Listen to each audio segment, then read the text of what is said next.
19 mars 79, les obsèques de Jean Monnet. Peu connu du grand public de son pays, Jean Monnet fut l'un des hommes du XXe siècle dont l'action a le plus pesé sur le destin du monde. À chaque moment clé de l'histoire, guerre de 14-18 et de 39-40, engagement américain contre le nazisme, libération et reconstruction de la France, guerre froide, construction européenne, Jean Monnet est présent, attelé à son seul objectif, organiser la paix et l'union. 1888, il naît à Cognac, dans une famille de négociants en cognac. À 16 ans, son père l'envoie visiter les clients à travers le monde, en lui faisant la recommandation suivante: n'emporte pas de livres, personne ne peut réfléchir pour toi. Regarde par la fenêtre, parle aux gens. C'est aux États-Unis que Jean Monnet prend conscience de la véritable dimension du monde.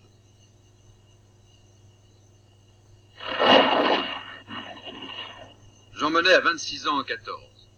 L'absurdité de la guerre et le gâchis humain dont il est le témoin le poussent vers l'action. J'ai trouvé que je jouais un rôle important dans la Première Guerre. Pourquoi? Parce que il était apparu clairement que la France ne pouvait pas faire sa guerre toute seule, l'Angleterre ne pouvait pas la faire toute seule, il fallait qu'ils s'unissent.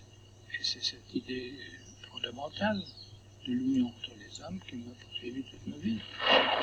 Il fait accepter par le président du Conseil un plan de fusion des efforts de guerre franco-anglais. Dans les moments difficiles, pour ne parler que de cela, les idées simples sont rares.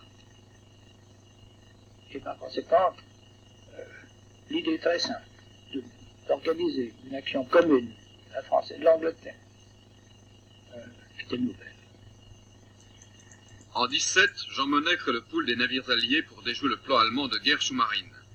Plus de 2 millions d'Américains pourront ainsi être transportés en France et peser de tout leur poids dans la victoire finale.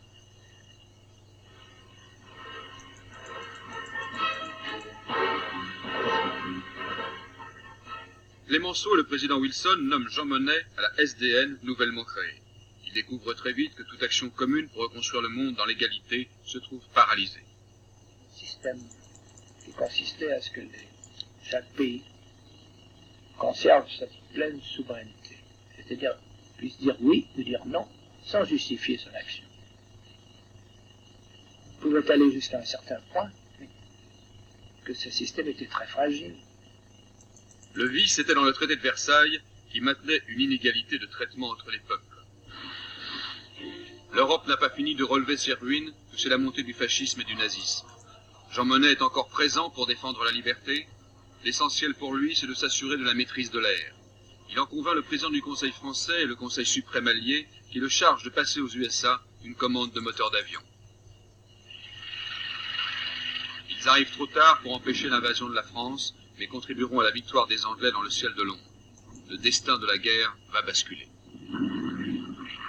En pleine débâcle française, Jean Monnet fait à Churchill et de Gaulle la proposition la plus audacieuse de sa vie. Unir les deux pays pour poursuivre la lutte hors du territoire métropolitain occupé, sous un seul drapeau, un seul parlement, un seul peuple. Trop tard, Pétain vient d'accepter la défaite. Pour Jean Monnet, seul l'appui américain peut permettre à la France et à l'Europe de recouvrer sa liberté. Il décide d'agir à Washington. Churchill l'y nomme, quoique français, au Conseil des approvisionnements alliés. Je me suis convaincu que l'Amérique avait une production immense, mais qu'elle n'était pas utilisée à son plein pour la guerre.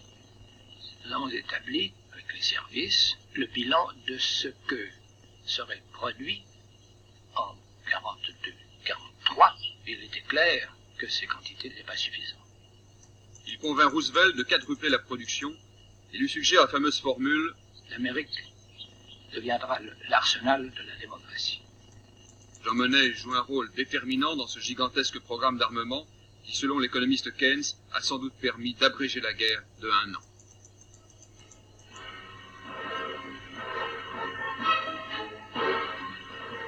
L'Afrique du Nord libérée, Jean Monnet entre dans le gouvernement de la France libre.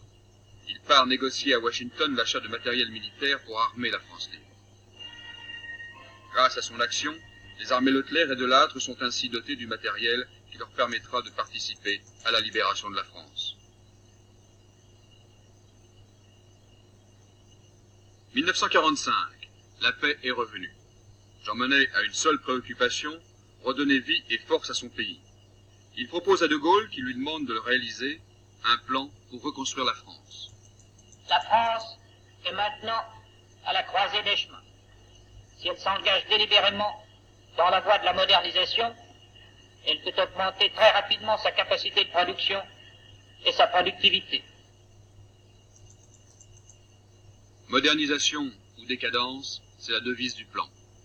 Grâce à sa méthode qui consiste à faire asseoir autour d'une table tous les intéressés afin de dégager l'intérêt général, convainquant même le secrétaire général de la CGT d'augmenter la durée du travail, Jean Monnet fait décoller l'économie française.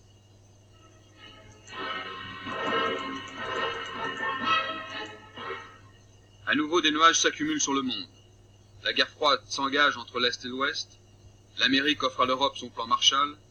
La Russie baisse son rideau de fer.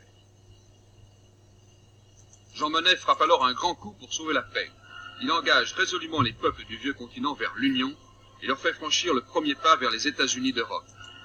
Première proposition, la création du pool charbon-acier qui place les productions franco-allemandes de charbon et d'acier sous une haute autorité commune ouverte aux autres pays d'Europe. 3 jours après, M. Schuman me téléphonait qu'il était d'accord.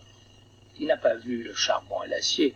Il a compris que le charbon et l'acier était un moyen qu'on utilisait, mais il a vu que c'était le moyen d'établir entre la France et l'Allemagne des relations qui n'avaient pas existé toujours, et d'effacer cette querelle sinistre qui avait ensanglanté la France de l'Europe. Discuter et s'entendre est une chose, imposer est une autre. Par conséquent, j'estimais qu'il est impossible d'entrer dans une paix européenne sans établir une égalité et sans éliminer dans toute la mesure du possible la domination. Le projet est accueilli avec enthousiasme par le chancelier Adenauer. Robert Schuman rend alors la proposition publique. 11 mois plus tard, 6 pays signent le traité. Et la haute autorité entre en fonction, présidée par Jean Monnet. Le marché unique du charbon et de l'acier devient une réalité sur tout le territoire de la communauté. Depuis ce matin, 1er mai, nous tous, Allemands, Belges, Français, Hollandais, Italiens et Luxembourgeois, devenons Européens.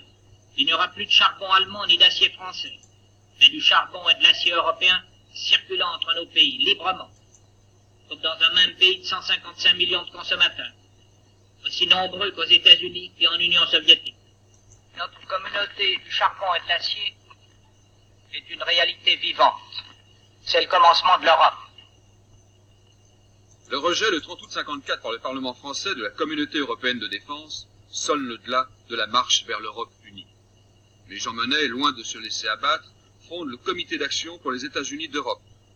Le comité était fondé sur une idée simple, réunir autour d'une même table la majorité des partis européens et des syndicats.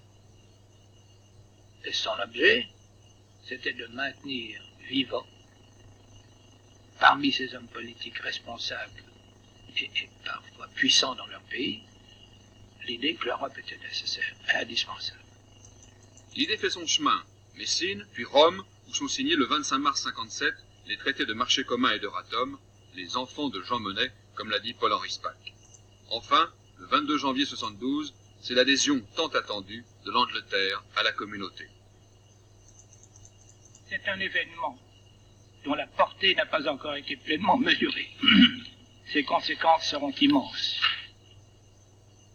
À ceux pour qui la réussite de ces entreprises apparaît comme un mystère, Jean Monnet répond: il n'y a pas de mystère dans cette affaire.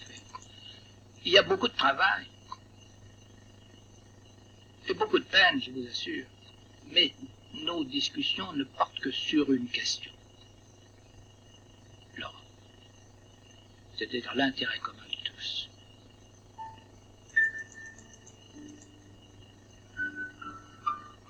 Au début de 1975, Jean Monnet se retire dans sa maison de Houjaret dans les Yvelines pour écrire ses mémoires. Entre-temps, il a vu avec satisfaction sa politique poursuivie par Schmitt, Giscard, Wilson et tant d'autres. L'adoption du suffrage universel pour l'élection du Parlement européen, la création du Conseil européen des chefs d'État et de gouvernement. Pour expliquer tant de chemins parcourus, Jean Monnet répond.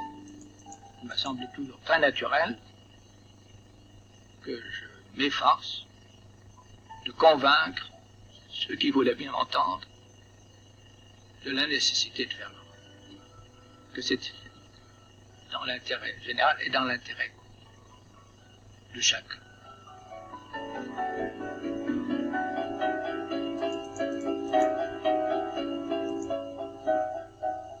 Nous sommes qu'au début de l'effort que l'Europe doit faire pour connaître enfin l'unité, la prospérité et la paix.